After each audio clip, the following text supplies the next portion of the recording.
services, strategies, and success tips you need to make it big in managed services. My name is Rich Freeman. I am the Chief Content Officer and Channel Analyst at Channel Master, the organization responsible for this show.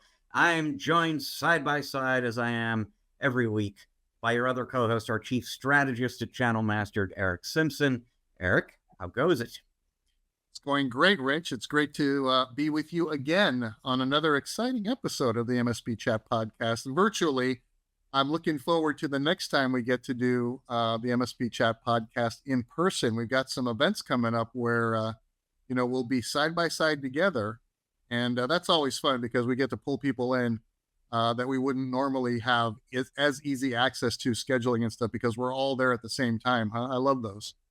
Absolutely. And I'll just drop this hint way in advance that we are in conversation with the folks at Kaseya to get someone, we don't know who, but one of their executives on the podcast with us for that kind of three-way conversation during DattoCon at the end of October. So hang on, folks. A month and a half or so, we should have something really good and interesting for you live from DattoCon.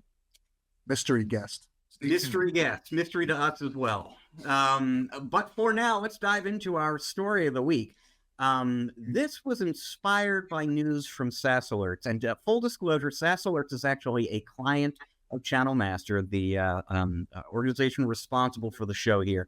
The fact that I am going to be talking about something that was inspired by this news from SaaS Alerts has nothing to do with that engagement. There was no money changing hands here or promises made.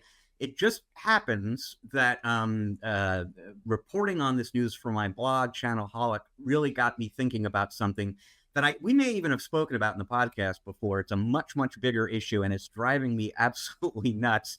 And I'd kind of like to get into it a little bit this week. So quickly, what's the news from SaaS Alerts?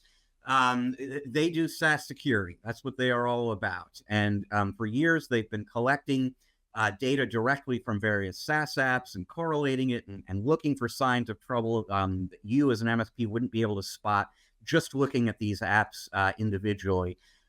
Now, for the first time, they have integrated their platform with Microsoft Defender for Endpoint, a very popular EDR system. And so what that means for them and their partners is, in addition to the danger signals, the telemetry that they're collecting, they're getting all the telemetry that Microsoft is collecting, and they can correlate that Microsoft data with their own more unified, complete visibility into the end user's threat landscape.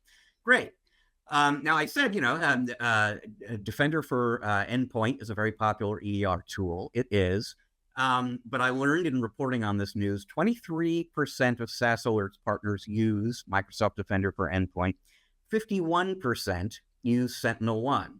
So why are they getting started? SaaS Alerts, is very serious about listening to partners, prioritizing what partners want. Logically, partners probably would have preferred to start with SentinelOne instead of Microsoft. Why are we starting with Microsoft? And I want to emphasize before I move on, Eric, everything I'm about to say from here forward is 100% Rich Freeman editorializing. I interviewed Jim Lippy of SaaS Alerts. He was extremely diplomatic about all of this. But my observation basically is, in order for SaaS Alerts to do what it does with any solution that it integrates with, it needs access to an API capable of delivering the data that they need to assess the security situation, to tell them what they need to know so they can correlate the right things to the data that they're getting from somebody else. So they need an API that is sort of, let's call it security enabled. Microsoft has that. Microsoft has apparently a very robust API for Defender. It gives SaaS Alerts what they need in order to do this integration. That's why they did that. Again, Jim Lippy never said this, but by implication, they're not getting, they don't have that kind of API yet, at least with SentinelOne. Now, they are in the works. Defender is not going to be the only EDR that they integrate with. Jim said, I think there are like 5 or 6 on their list that they want to work through. He didn't name names, but I can assume SentinelOne is one of those companies. But he was very careful about not committing on delivery dates or timing or anything about that, because SaaS Alerts can control the SaaS Alerts development part of this integration. They can't control what their EDR partners do or don't do, and therefore they really can't control how quickly these integrations roll out. And the vibe I certainly get is that there is not an immense set of urgency or a sense of urgency in the EDR world, or even quite honestly, in the SaaS world generally, around security enabling APIs. You might remember that back in December, Eric, SaaS Alerts launched this petition drive. Basically, they asked MSPs to sign a petition pleading with SaaS vendors and now EDR vendors to build the appropriate functionality into their APIs so that SaaS Alerts and companies like it can secure these products. 550 MSPs signed that petition before SaaS Alerts closed it down, and they're using that data now to try to get the attention of these companies. But it's going to be a process. It's going to take time before you really start seeing the APIs that we need. And this is all taking me to the thing that drives me nuts, Eric. It is a SaaS world, is it not? We know we're not going back to the days of on-prem. More and more of what matters, most of what matters already is happening in the cloud, in SaaS applications. That is not changing. We know a security vendor called Thales did some research earlier in the year. SaaS applications are the #1 target for attackers out there right now. 14% of the companies that Thales surveyed have been breached in the last year. I think it was 40 or 44% have been breached at some point in time. Like, this is a huge problem. And if you look at the industry, SaaS Alerts is one of the very few companies out there that are really focused in on SaaS security, particularly in the managed services world. There is still an enormous amount of attention being directed at hardware, at endpoints. And so this is the thing, the frustration for me is that there is this enormous need. We know that the technology landscape is built around SaaS. We know that that's where the security threat is. The MSPs out there need help with that particular use case.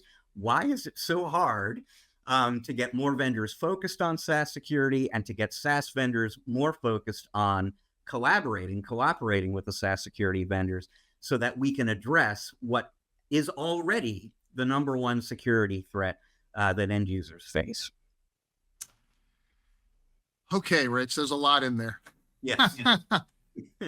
So my visceral kind of observation is we are used to historically in the network monitoring management world having the ability to monitor and manage things that are connected to a common network, something that MSPs typically have easy access to, if not complete control of.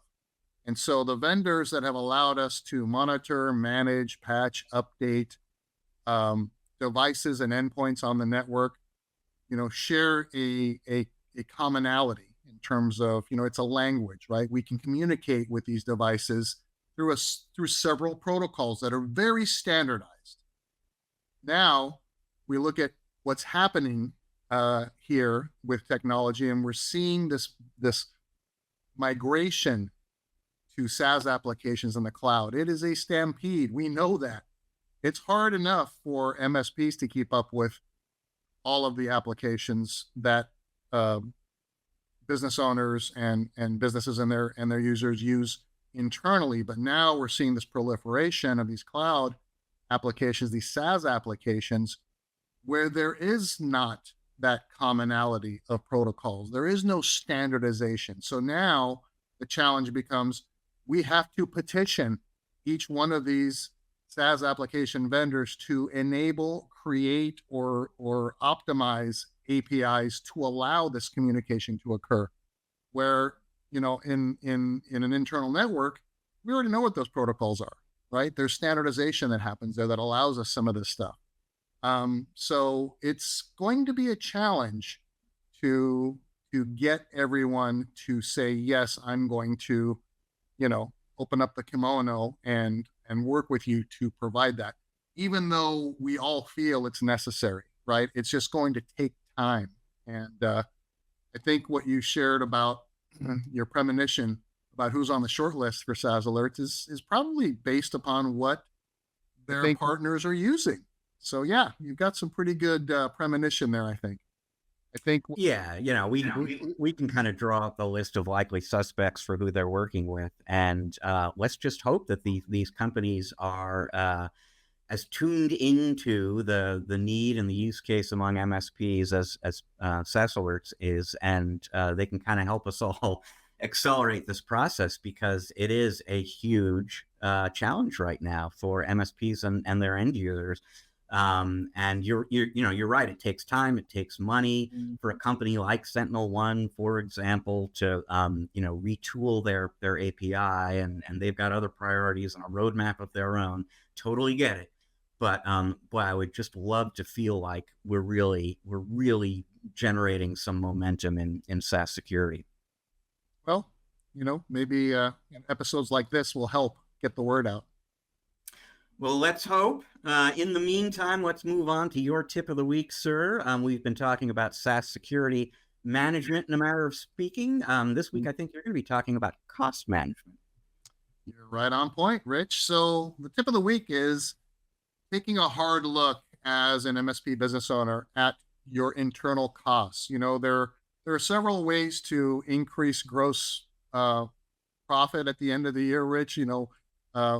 One of those ways is to reduce costs. Another way is to make sure that we're pricing and positioning and selling our services at a profitable margin. And the third way is to make sure that we're delivering those services efficiently. So reduction of cost kind of fits into that last one a little bit too, but I want to talk specifically about the internal expenses that an MSP organization should be mindful of and tracking, and have a discipline around measuring on a regular cadence. Not too often, but not often enough. Kind of like the Goldilocks and Three Bears, right? Not too little, not too much, but just right. So a couple of things. Just tracking everything that we are paying for as an MSP. Sometimes, Rich, we've got platforms or services or other things that we've been paying for that we don't heed. We don't pay mind to. Like, hey, we've been paying this for a long time, and we just don't think about reviewing it.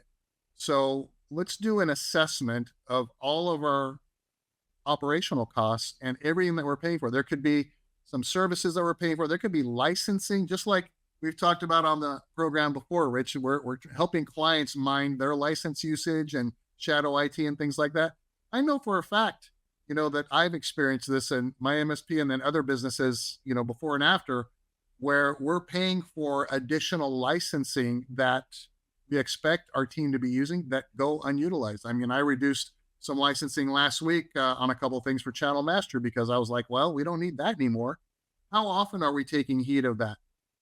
What about the services that we're delivering to our end user customers, clients, and things like that? How often are we evaluating that overall cost? Because, Rich, as we've talked about on the program before, we're battling vendor sprawl, we're battling solution sprawl. I know that there's an argument, Rich.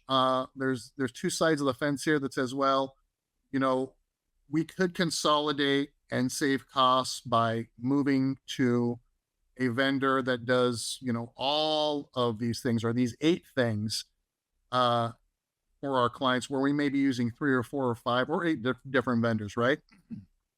There's the one side of the fence that says, well, that's a lot of eggs in that one basket, right? But there's the other side that says, well, it takes a lot more time, energy, and effort to manage all those vendor relationships, and we're paying more costs if we're not, paying for a bundled set of solutions. So think about that. Evaluate on a quarterly basis, maybe take a subset of your portfolio and evaluate what's in it. And are there vendors out there today? As we know, Rich, new emerging vendors are coming on the scene all the time and are upsetting and being disruptive with the way that they are integrating a lot of different solutions and benefits that we may never have thought of before in the past, and then pricing them very, very competitively and disruptively. K365 comes to mind, right? When we think about that kind of stuff. Then finally, Rich, third part of this weekly tip is just having some regular financial reviews. So this isn't kind of a once a quarter thing or once every 6 month thing or once a year thing, but are you evaluating on a quarterly basis? Just right, not monthly, not yearly, but quarterly, and just looking at your expenses as compared to your revenue and your gross profit, and just being mindful of areas of concern, normalizing your P&L and L and your chart of accounts so you actually understand your cost of goods sold for all of your different line items or service lines. Sometimes, Rich, I work with partners that kind of have this blended approach to, revenue comes in, it's all revenue. And, what we pay out, it's all blended. And so you could mask or hide underperforming services when you're doing that blended, look.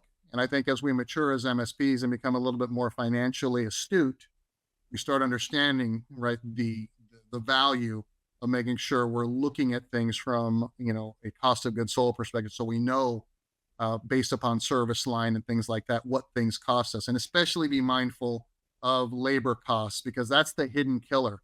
Rich, we think that we've got these platforms, we know what we're paying for these platforms and all this, but how much additional labor is it taking for our teams? Even if we feel we've got the perfect solution, is it taking an inordinate amount of labor in order to deliver a service through that particular solution, or managing a vendor relationship? And in addition, the last extra cherry on top, Rich, are all of your vendor relationships benefiting you beyond the product, service, or solution and the support they give you?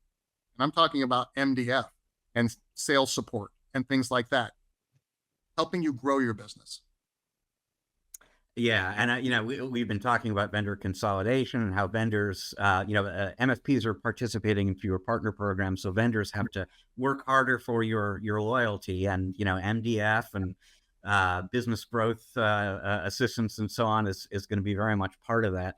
I'll just add one more reason. I mean, the logic of focusing more on cost management, as you say, is pretty apparent and self-explanatory in a lot of ways. But here's one more reason for MSPs in our audience to prioritize that.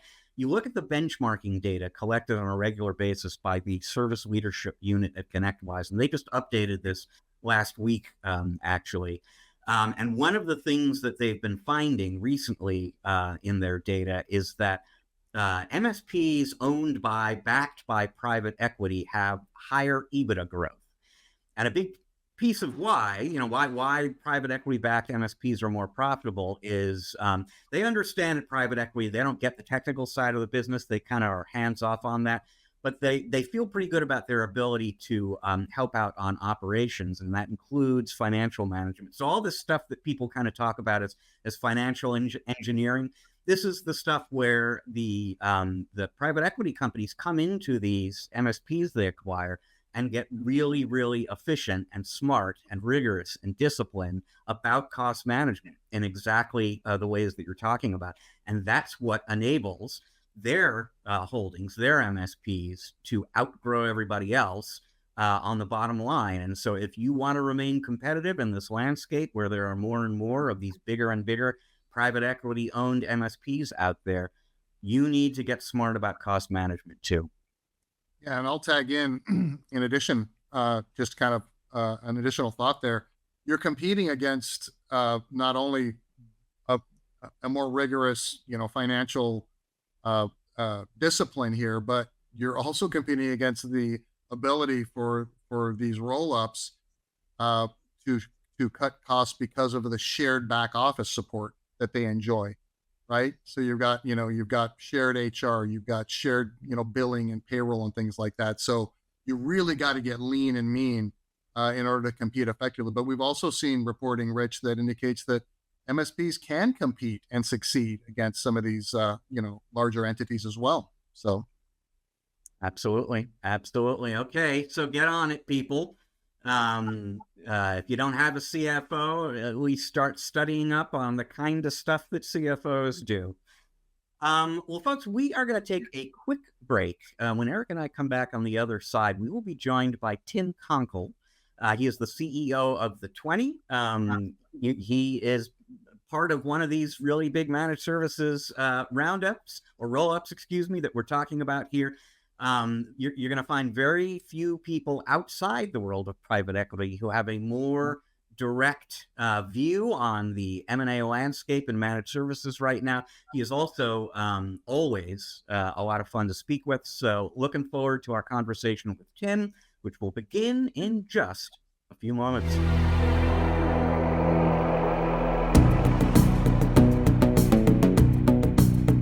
And welcome back to part 2 of this episode of the MSP Chat Podcast, our Spotlight interview segment.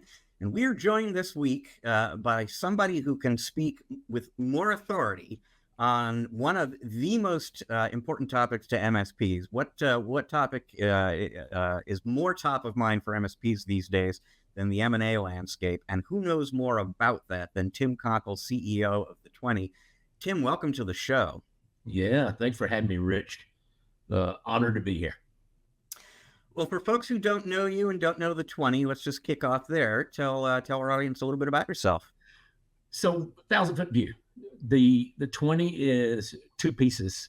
There's a group where we do best practices. We have a large help desk that all the members use, and we all kind of do things the same way. Why? We don't reinvent the wheel. So there's a group side, and that's really built around the idea of creating an environment where smaller guys, 5 million and less, can compete at parity with everybody else, by having all the same pieces, nationwide footprint, blah, blah, blah, blah. Then the other side is our MSP, which we have acquired 35 companies in the last 23 months, which is unheard of. But there's definitely a method to the madness.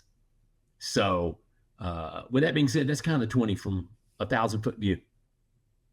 Okay. Well, let's just start out here because you've done 35 acquisitions. You are very much finger to the pulse on the M&A landscape and managed services right now, and that situation, that market is constantly fluctuating. Multiples are going up or going down, et cetera. Give me your take on the M&A market for MSPs right now. What are the key trends that you're seeing? So I think it's perfect. I think the timing is perfect, and it has been for a while.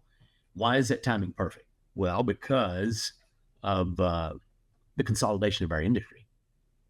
Now there's a really cool piece to this, because PE firms are really looking for platforms, big, and then they bolt on other MSPs. If you're a platform, you're going to pull a higher multiple than you are if you're just a straight up MSP, like a bolt-on. And a lot of people have this misconception that bolt-ons are 10 million and less. But in our channel, in our space, there has just been an $80 million MSP rolled up to a platform because they did not really have the pieces to be a platform. Platform's important. A lot of things go into having a platform. But as far as multiples, they're really good right now. I think where they fall off, if you're a sub $2 million company, you have a hard time selling. So there has to be something that sets you apart. Over 2 million, it starts to get easier. Under 2 million, you're going to be bought by another MSP or somebody like that. Above that, you get to 5 million in revenue. All of a sudden, you're starting to pique the interest of platforms. In other words, PE firms that have bought big companies and you bolt on. You're going to look at somewhere between a 3 to 6x multiple at that bottom end. If you're 2 million and less, you're going to get a 3 to 6, somewhere in there. Above that, the multiples change, but it's a great time. And the multiples are good. I mean, there's not a lot of industries get a 5x multiple for a little bitty company. it's a killer time for MSPs. And my understanding is the private equity investors in particular are sitting on a lot of dry powder, as it's called. They have money at their disposal, and they're just looking for good acquisition targets to invest that money in. 100%. There's more money than there is acquisition targets by far right now, and that's why your multiples are pretty nice. I think as this industry consolidates, we're going to run into a problem. I call it the 80% problem. What is the 80% problem? 80% of MSPs are under $1 million. So think about that for a minute. No PE firm is going to buy a $750,000 MSP. So how do you take that company, one, market it? In other words, how do you get it to where you can sell it? Second, how do you get to where you can have an upside even after you sell? For me, M&A is all about not whether you want to sell or whether you want to buy. It's the stuff in the middle. The devil is in the details. And so we're going to have 80% or somewhere in there. Datto, I think, said 82% last time they talked. Years two, it was 94%. So there's been a little bit of expansion, but I think that's mainly because of big platforms coming in, buying, and then growing that base. But what are we going to do with all that 80% that's down at the bottom? And I would say probably 40% of that will be 750,000 and better. So that's 750 to 1 million. You're in what we like to call never land. What is never land? Well, that's the land nobody wants to be in. I mean, if you're selling your company. And so I think I have a solution for it. But it takes a little bit of work on the MSP side, but I promise you it's worth the work. 6-month preparation, you get a really good price for your MSP, and move on. You were, I want to make sure people understand what really goes into determining the multiple that you get or get offered. You were kind of talking about 2 million revenue, 5 million revenue. I hear a lot, the two variables I most often hear in terms of what acquirers are looking at are EBITDA and percentage MRR, how much of your top line is recurring. But that may or may not be correct, or may not be up to date. So I mean, what are the key sort of metrics or variables that acquiring companies are looking at? Number one, EBITDA. I mean, EBITDA is that thing that you're going to get the multiple on. So I would call that the number one. Number two, top line, because top line is going to get you in front of the right people. If you're a $1 million company, they don't care what your EBITDA is because they don't want to buy you. So EBITDA first, top line second, and then we get into the middle of the P&L. What's important in the middle of the P&L? Well, what costs can be scaled out? Where does labor sit? If labor is 70% of your cost, you're in trouble. Your labor load is too high. I think in the middle is how you calculate what things cost you and all that stuff. In other words, how detailed is it? Because if that detail's not there, that's gonna drop your multiple. Why? Because increased risk. You know, if your books have half your personal stuff in it and all the other stuff, you have to pull that out, and that begins to get problematic. Here's a little one that a lot of people don't think about. What tools are you on? I mean, think about this for a minute. If someone's going to buy you, it's much more advantageous to them if you're on the same tool set. Why? Well, because they can pull that in and pretty much keep running. If it's not the same tool set, and you're gonna transition them to your tool set, you've got to go to the end of the contracts. How long are those contracts? All kinds of stuff. And then number of customers and the percentage of revenue that each make up. I'll give you a great example of this. I know companies out there where 50% of their revenue is 2 customers. That's risky. So your multiple is going to almost be non-existent. You know, it's where earnouts come from. Think about when a PE firm buys just a random IT company. The average in the industry is a 30% burn. In other words, 30% attrition. They think they're going to lose 30% of their customers. Why is that? No connection between the buyer and the customer. They have to resell every single one on their paper at contract renewal. Are the contracts they have transferable? If they're not, that'll kill your multiple. Length of contract. I keep seeing in a lot of the social of contracts don't matter. You can still, of course, you can still sell your company. You're just not going to get very much for it. 3-year contracts is like the standard.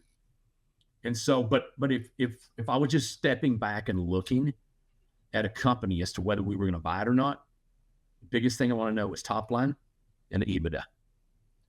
And then the devil's in the details. That's all the things in between top and the bottom, Well, I want to definitely come back and get some thoughts from you on steps folks in our audience can take to get their multiple up, ready themselves for a sale, particularly if they're at that low end of the market. But you were talking about consolidation. We're talking about the rise of these platforms, these multi-location, enormous MSPs out there. There are even bigger ones on the horizon coming into being. Give us your sense, your picture of what life is going to look like for that, let's just say, sub $5 million MSP 2 years from now, 3 years from now, if they don't sell into one form or another of platform, roll up, whatever, something bigger. So let's just use basic common sense to figure this out. So you've got a $5 million MSP and a $5 million MSP that cannot afford to have a 24/7, 365 live answer help desk. Can't do it. They can't afford to have multi-location. So they're going to be probably single location company, maybe two, and they're going to be small. A $5 million company, if you use basic RPE of $250 million per employee, RPE just revenue per employee. That means for every million, they should have 4 employees. Times 5 is 20 employees. Most $5 million companies have 30, 35, And so I think they are going to literally be swallowed by the market itself. So think about this. So a $5 million company goes in to pitch a client versus a platform. So they start talking about just the things they have. Well, the platform has a 24/7, 365-day live answer help desk. Most platforms are not going to be US based. Ours is. So I'm going to use ours as an example. We have a 24/7, 365 help desk. We have a national project team. We have expertise that by far outweighs everything that 5 million. They're not going to be able to compete. If you really think about it, it's why the 20 really in the beginning was created, was to make it to where small guys could compete. That's still what the group, that is the group's mantra, basically, because you get all of those things and it pulls you up to parity. But as we go along in time, I don't think they're going to be able to exist. Remember when we were kids, Rich? I'm probably older than you, but let's see if we both remember this. Back in the day, there was a TV repair shop at every corner. I would imagine the newest generation of 25-year-olds have never seen a repair shop in their entire life. Why? Well, technology has just ridded ourselves of it. And I think the big platforms are going to be able to outmarket you, outcompete you, outspend you, everything, outservice, outperform. And so I think that's in the next 5 to 10 years, it'll start getting harder and harder and harder and harder to what? Compete. We already know the number one problem of every MSP that's out there is what? Lead gen. Getting the phone to ring and getting appointments. What happens when marketing completely just obliterates you? Because, look at the 20. We probably spend $3 million a year on marketing. Now take a $5 million company. You're lucky if they spend $100,000. And so competition is just going to eat them.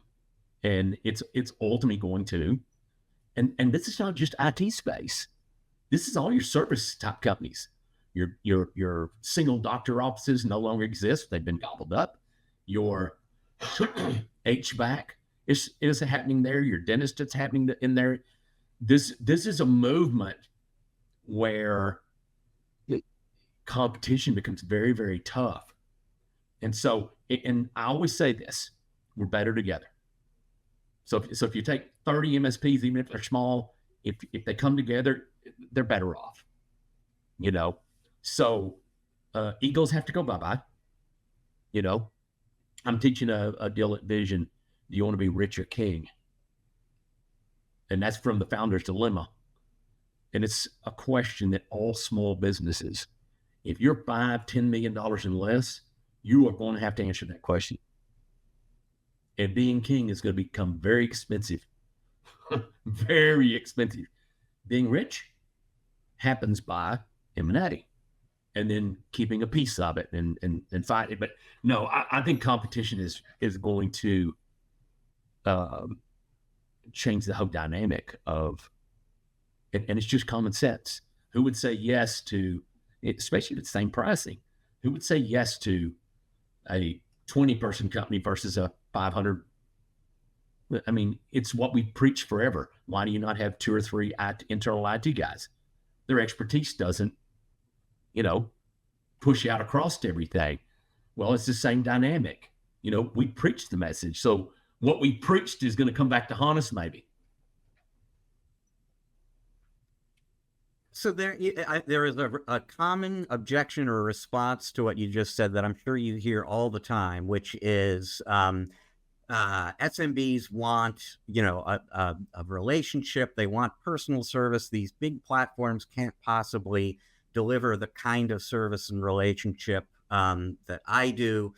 Sometimes, somebody will say, well, it's one thing if you're in Chicago or New York, but if you're, located in a somewhat more rural or even suburban kind of environment, that, you're not going to be competing with the platforms.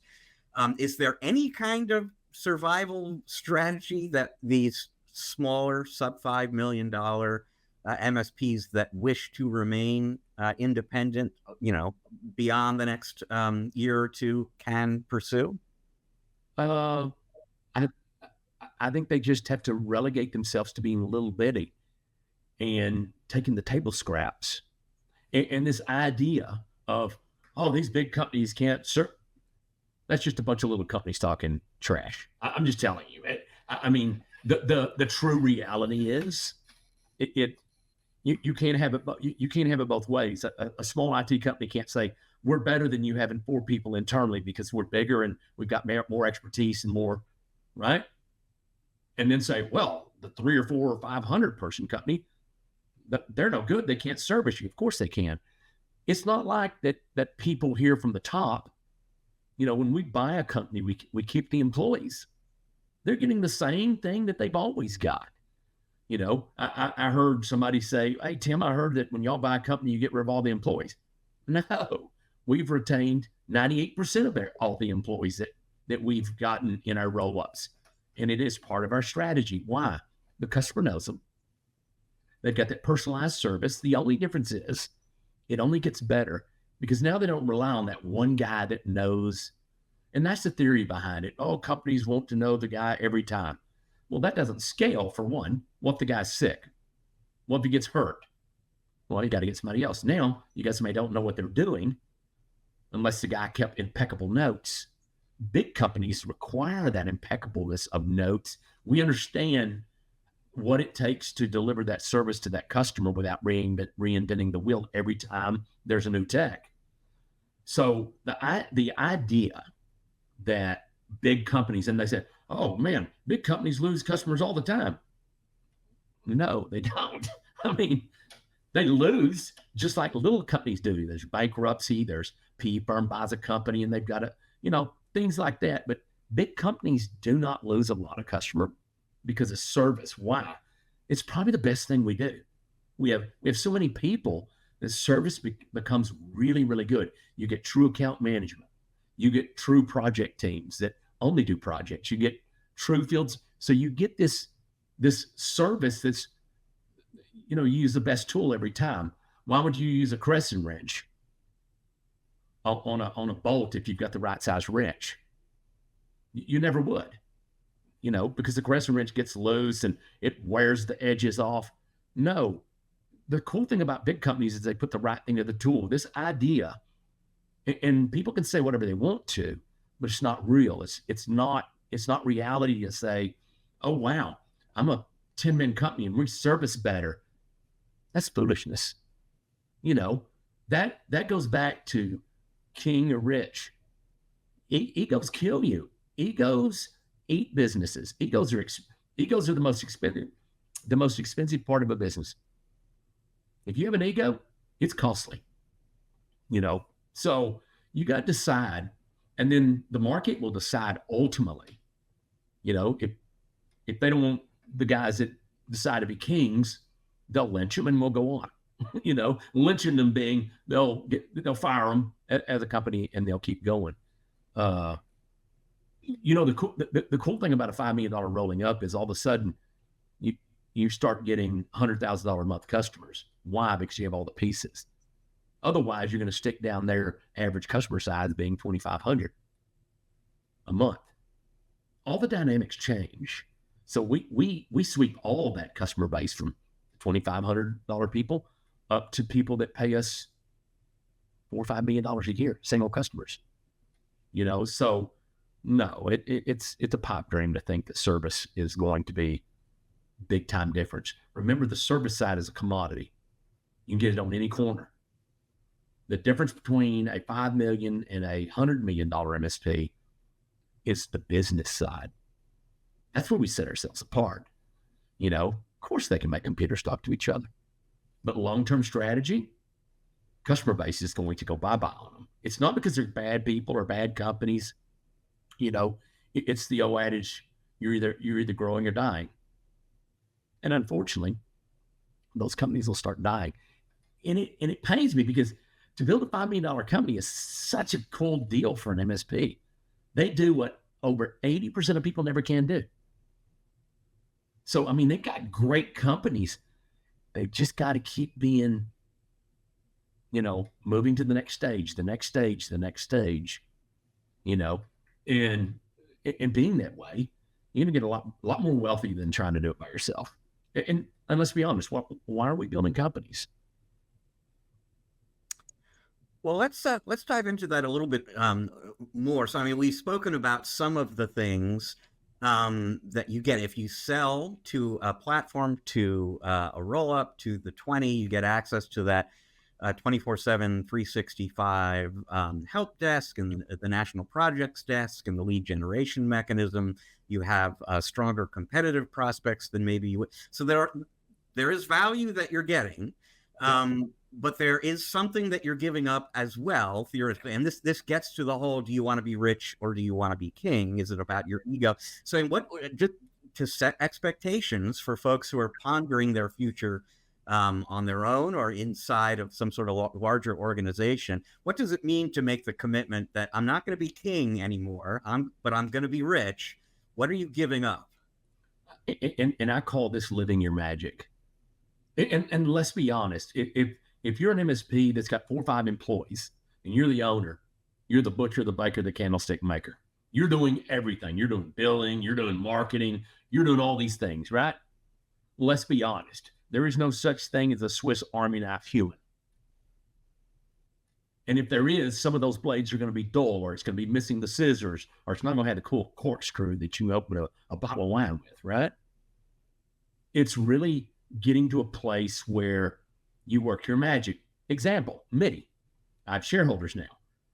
I'm not this guy that can just make any decision he wants and do anything he wants with the money anymore. I'm a W-2 employee. What's the difference?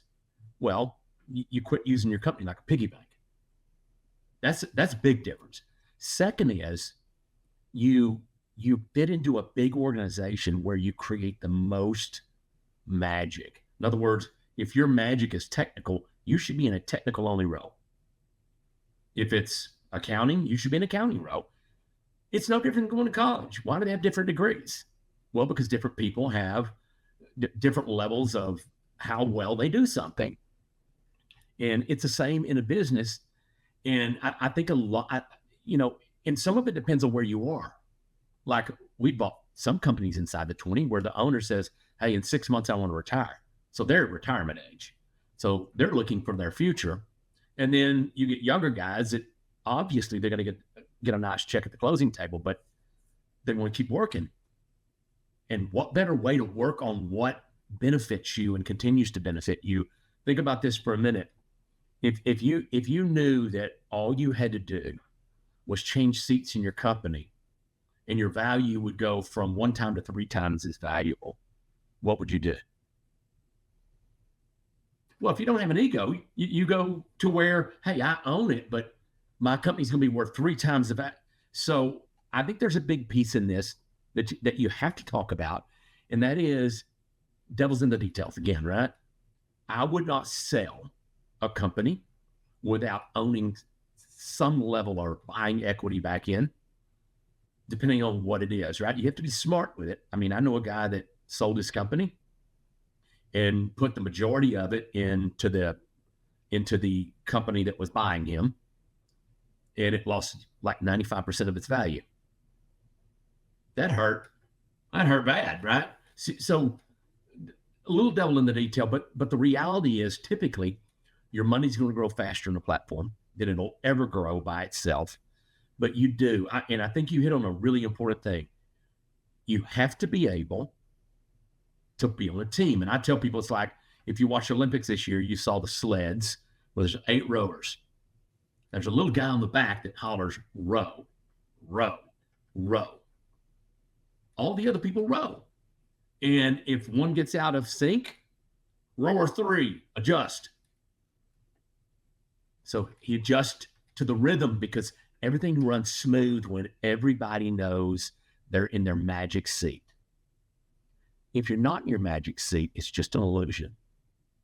The trick never works, And so I think if you're going to sell your company, you have to come to that place of, hey, 1, why am I doing it? I'm doing it to create wealth for my family. Take some at the table in cash and take the other a different way. I personally would not sell a company that had an earn-out in it. I just wouldn't. Why? Because it's based on your company 99% of the time, and you're probably going to never see that money. There's better ways to sell a company. So how it's structured tax-wise, a lot of decisions have to go into it, but the first decision every owner has to come to is, do I want to work inside the company or do I want to retire? Once you figure that out, everything's pretty easy after that. You shouldn't lose any of your value if you're working along and you're like, I want to do something different. Like I had a guy that wanted to only do investing when he was done. So he worked for like a year and then he left, but he didn't lose anything. When the 20 sells, he'll get his piece of the pie, no matter how big that piece gets, because he's not there. So it's a cool dynamic to sell your company, but it is a little bit psychological because you go from making every decision to making only decisions that you really, really, really are good at. And I'll be honest, I love it. Why? Because I'm a visionary. I have no business doing a lot of. I could, if I had to run the daily operations of this thing, Rich, me and you wouldn't be talking right now. I'd be a little bitty. So you've got to trust people to get on the boat with you, and everybody say, okay, if we row really hard and fast, we're going to win. Period. And that's what it's about, really. Especially here. So hope that didn't confuse you. Let me tell you, I can answer your question in 13 parts. So keep me between the goalposts. Well, I want to point something out before I get to this next question here, which is just that you've done a lot of acquisitions at the 20. You've built something pretty large. You are not private equity backed. It's a very rare thing actually to achieve the scale you guys have achieved without private equity being involved. So with that, let's say, bias in mind, I do want to ask you about private equity buyers because, a couple of different things. I want to get your take on the pros and the cons from an MSP perspective of selling into a private equity backed platform. And also just acknowledge that there is no one private equity backed. I mean, there are PE-backed options out there where you retain your brand and some of your autonomy. There are others where you give all of that up. So just what you as you look at the PE funded options out there, what do you want MSPs to know about what's good, what's worth maybe being concerned about? So let me answer the first question first, or the statement, because it bowls around out there that the 20 is owned by Kaseya, or the 20 is got a PE, but the 20 has zero PE backing and zero outside money that took equity. That's an easy way of saying it. We don't have any individual investors that are outside of our group. The only people that have equity in the 20 is the people that have rolled up. They're the only people that even have gotten the option to this point. So we are different. So that means we had to get our money a different way. And so hardest money to get, but the best money to get is commercial banking. Interest rates, you know what they're going to be. You don't have to give up equity. And that's the route we went. Now, let's flip to PE firms. If you're going to get the most money for your company, you're going to sell to somebody that's gotten big like us, or PE. PE is where the money is. You're not going to get it from another MSP. Why? They don't have the money. A guy was asking me at the last M&A thing I was at, he come up to me afterwards and he says, well, Tim, why don't I just do what you're doing? And I said, okay, to move your multiple, you're going to have to spend $30 million. So the first thing you need to do, if that's your thought process, is, okay, where am I going to get $30 million? Well, if you're a $5 million company, no PE firm is going to give you $30 million to play. $30 million buys your whole company 5 times, So if you're a $5 million company and you want to do that, now think about this too. And let's just use $1 million because it's an easy number to play with. If you're $1 million company and your strategy is I'm going to M&A, so I'm going to buy another $1 million company. Well, that company is the same multiple that you are, which means when you buy them, you just bought a dying asset because there's no difference, and you haven't moved your multiple. So to move your first multiple, you've got to really be at $5 million EBITDA. $5 million of EBITDA at 20% means you got to spend $25 million to buy. If they're at 20%, they're not going to be at that, but I'm just using easy numbers. So M&A strategy is not for small companies. It's just not. The 20 was able to do it the way we were because I already had a big company. And then with our strategy, commercial banking said, no problem, we'll do it all day long. 99% of people in this space, platform, standalone MSPs of any size, are going to be bought by PE. So then you got to step back and you got to say, okay, who do I want to sell to? 2 things that you want to look at. Culture. In other words, can you live in the culture that you're being bought into? Because that's big. How does this PE firm look at me? Are they gonna put me to the side and I'm not gonna make any decisions and they don't really care? That's a culture I wouldn't want to go in. Second is detail. There's some companies out there that do like 33, 33, 33. I know there's a 1% off. I'm just not giving you the 33 and a third, 33 and a third. So they break it into 3 pieces. 33% at the closing table. 33% invest back into the organization, and 33% earn out. You just risk 66% of your funds on things you have no control over. Something to think about, devil's in the details. If you're going to keep your own brand, your earn out is probably going to be based on your company, which means you have to not only maintain, but grow, or you don't get the earn out. Crazy, right? Devil's in details. And we in the beginning of the 20, we thought, well, all these brands won't be a big deal. But the reality is it confuses the customer. And that's really what spurred the roll up faster than what we want it to be, right? I say faster than we want it to be. I think we're actually moving a little slow at 35 in 2 years, but so culture's big. And then the devil's in the details. Can I invest back in? If you truly believe in what you're selling to, you should invest back in for a second, third, fourth, maybe fifth bite of that apple. Real wealth is created by each time it sells, taking some off the table, leaving some in. Taking some off the table, leaving some in. Especially these because this is all high growth platforms.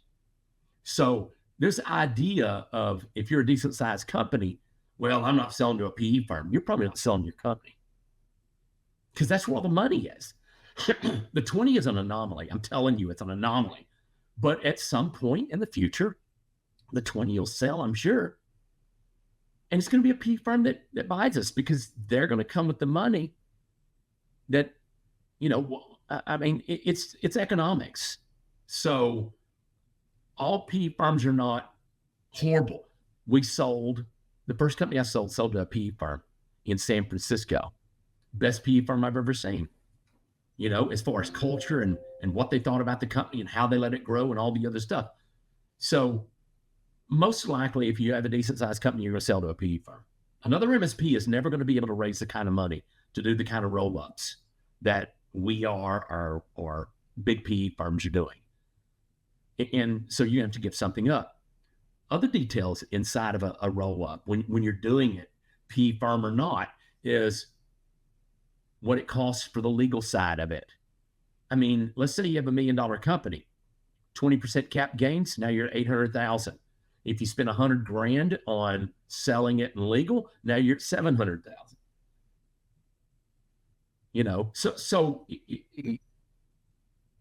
And this is not a sales thing for the 20, but in the 20, we alleviate all that. Not the cap gains. We do not eliminate Uncle Sam, but the way we structure and everything. So yeah, most likely, and the question really was about PE firms. If you're adverse to PE firms, you're probably never going to sell your company because that's really where the big buyers are. You can come across man, there's so many different ways people are doing it out there. You got to be careful. You got to be careful. Here's another one. And it depends on what kind of company you are. If you're a franchise, I just looked at a franchise that wanted a franchisee that wanted to sell to us. Well, the problem was if he leaves the franchise owns everything, owns the customer list, owns the phone numbers, they own the relate. I mean, what in the hell was he doing? So he's built this nice $5 million company that he can't sell in the marketplace. He has to sell it inside the franchise, which means he's going to get the lowest return on his work that he ever worked for. Yeah. But again, I always say this: it's not about who buys you; it's about the detail. It's the devil in the details. What happens when you sell? Is there an earn out that you have to wait 2 or 3 years for?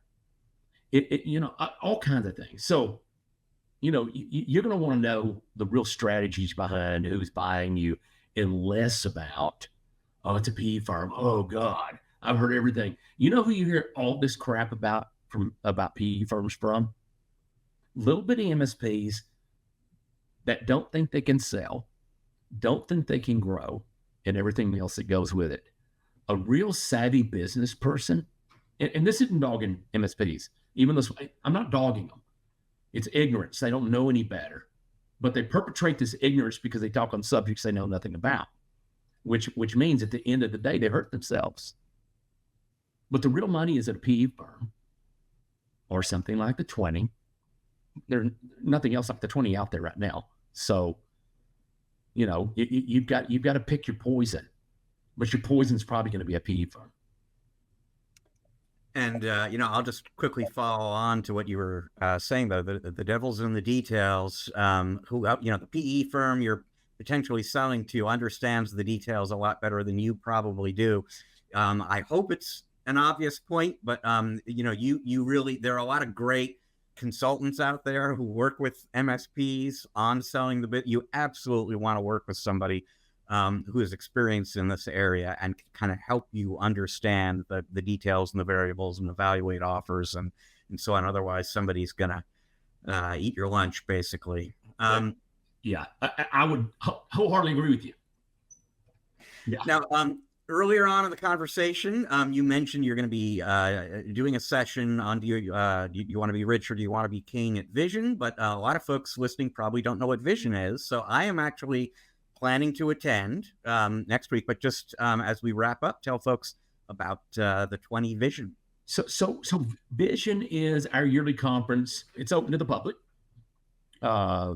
It's really about rubbing shoulders with our community and really getting really good information. If you're thinking about selling your company or if you're thinking about growing your company really fast, any of that stuff, you should come to Vision.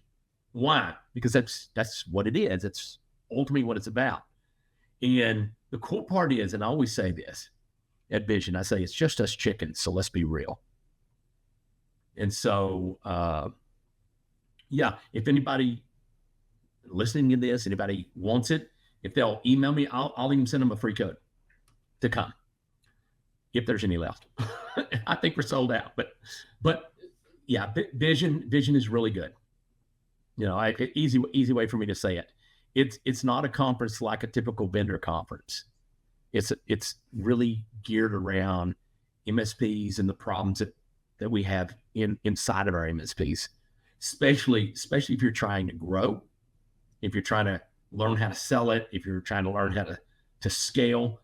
That's really what Vision in the 20 is about. So cool stuff. And unless I'm mistaken, it takes place August 28th, 29th, and 30th in Dallas. Yeah. So you mentioned they can email you. So are you willing to share the email address? I am. I'm trying to think which ones to share. It could blow my box up, right? Yeah.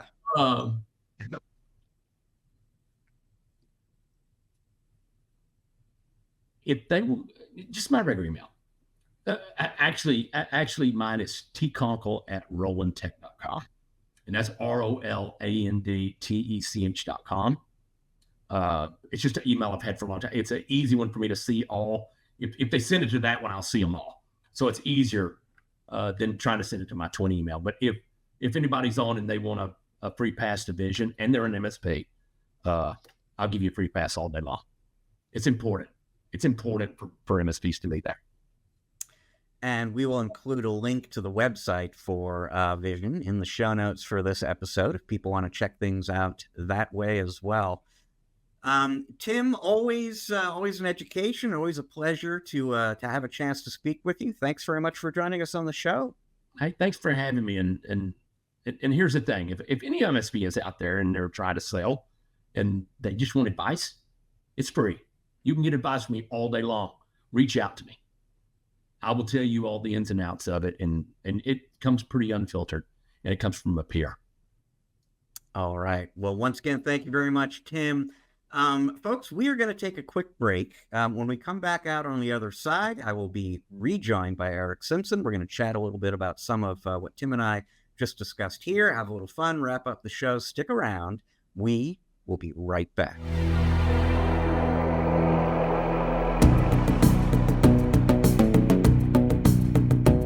And welcome back to part 3 of this episode of the MSP Chat Podcast. Eric, I wish you could have joined us. Tim and me, I understand there was a scheduling issue that came up, and I got to fly solo with Tim.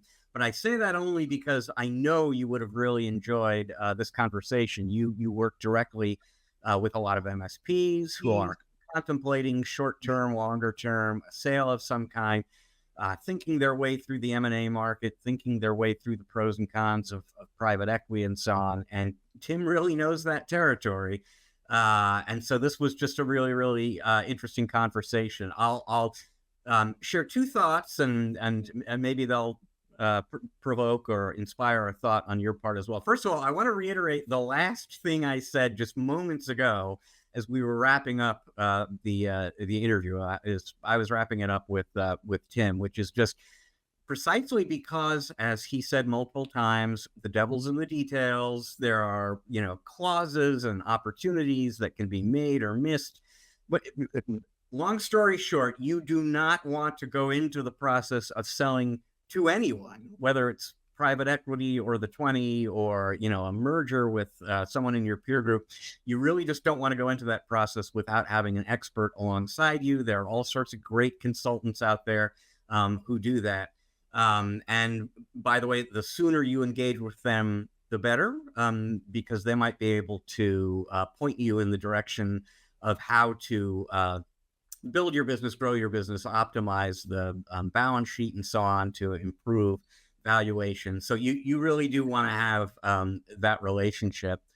And I guess beyond that, I've interviewed a number of folks who are sort of in Tim's position. I don't know whether or not he considers the 20 a platform, but certainly a roll-up. Part of that organization is a roll-up. And I've spoken to CEOs of other roll-ups out there and gotten into the piece of the conversation about, what is there a viable future for that smaller MSP that just does not want to sell into something significantly bigger?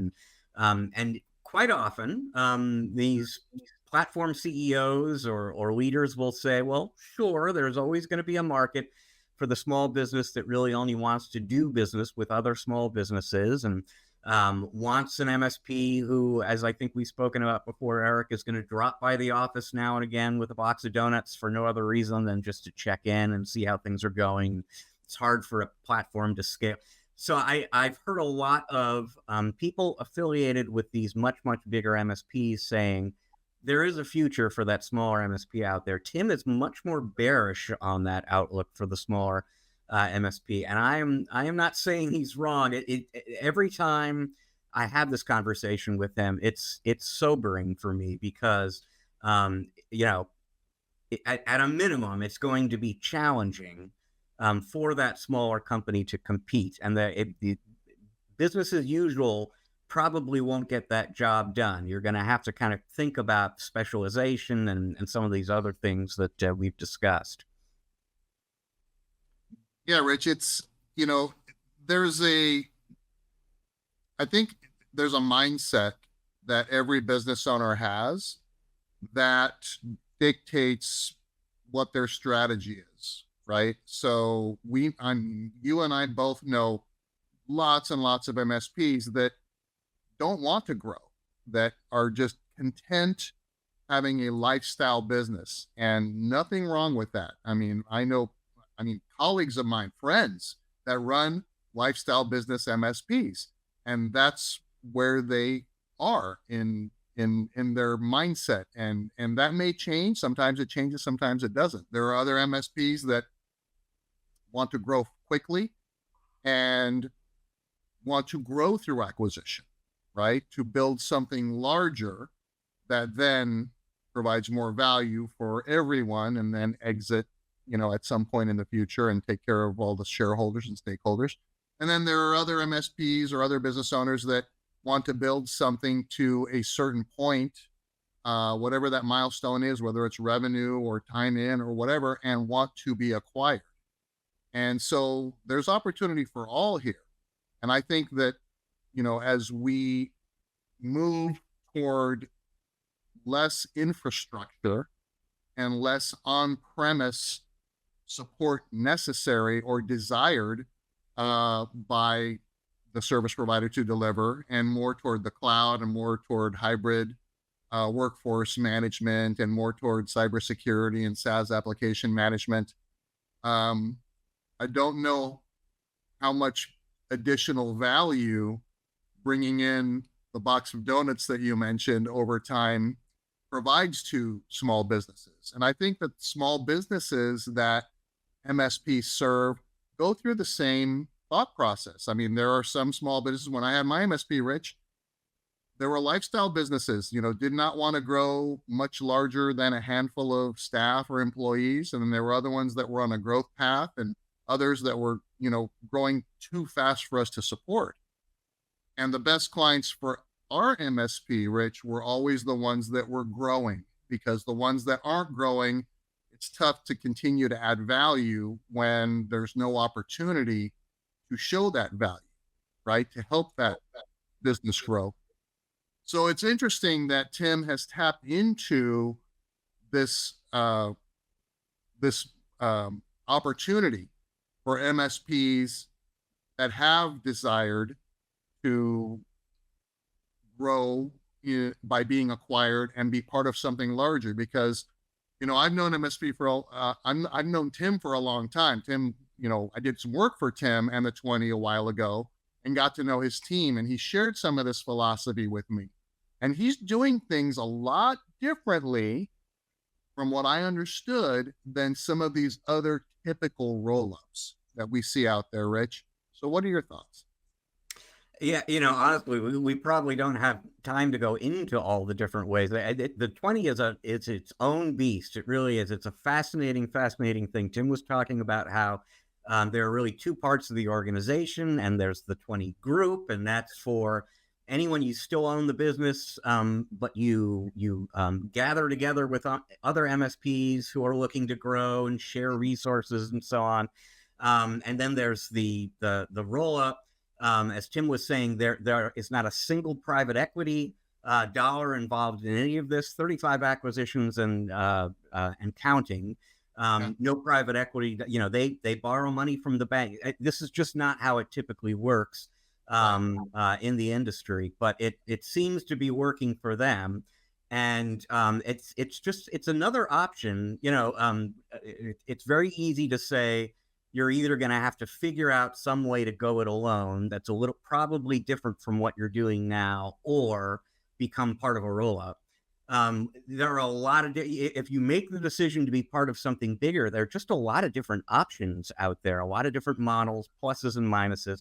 Again, a good reason to be working with a consultant to kind of understand the many different kinds of private equity acquirers out there and how do they compare to something like the 20. And it's a complicated story. Yeah. And, I've done my share of work with MSPs in that area. And I will say that, it could be the largest sale of your life. So don't go it alone. I think that's sage advice. Get someone that can help guide you through it. Okay. And with that sage advice, we have time for just one last thing, folks. And the question I will ask you, Eric, is there anything mayonnaise doesn't make better? Had I asked you that before, you would probably, if you were drawing up a list of things that maybe mayonnaise doesn't make better, nuclear fusion might be on that list, and yet you would be mistaken.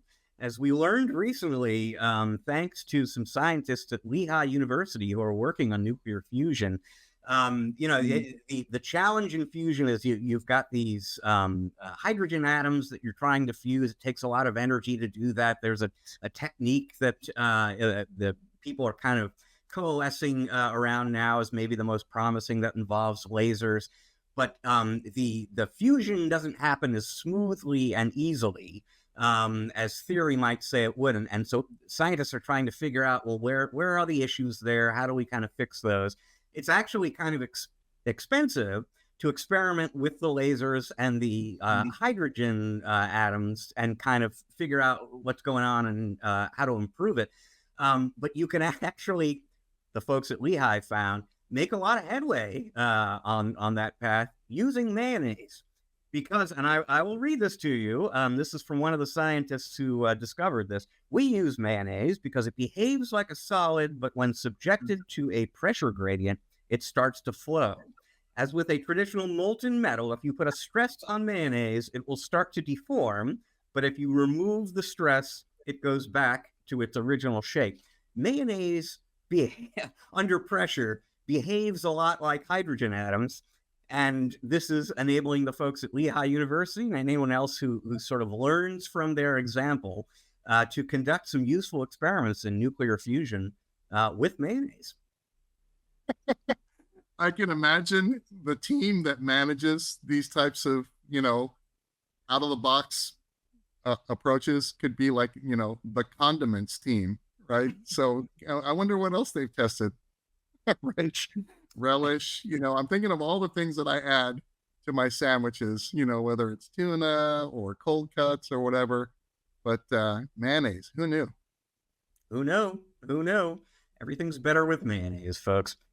And that is all the time we've got for you this week on this episode of the show. We thank you so much for joining us. We'll see you again in a week's time with another episode. Until then, I will just remind you that this is both an audio and a video podcast. So if you're watching us on YouTube, but you're into audio podcasts, wherever it is you get those, Spotify, Amazon, you name it, you're going to find us there. If you are listening to us on an audio platform, but curious to check us out on video, the place to go is YouTube. Look up MSP Chat. You'll find us there. Wherever it is you do find us, please subscribe, rate, review. It's going to help other folks like you find and enjoy the show. This program is produced by the great Russ Johns. And you know what, Eric? I am going to rectify a mistake I've been making for 38 episodes now and point out that Russ Johns produces the show, but your son, Riley Simpson, edits it. They both do phenomenal work. And they are both part of the team here at Channel Master that can help you with a podcast of your own. We do all sorts of other great things for our clients at Channel Master, and you can learn all about that at www.channelmaster.com. Channel Master has a sister company called MSP Master. That's Eric working directly with MSPs to help them grow and optimize their business. To learn more about that, go to www.mspmaster.com. So once again, folks, we thank you so much for joining us here in the show. We'll see you again in a week. Until then, please remember, you can't spell channel without MSP.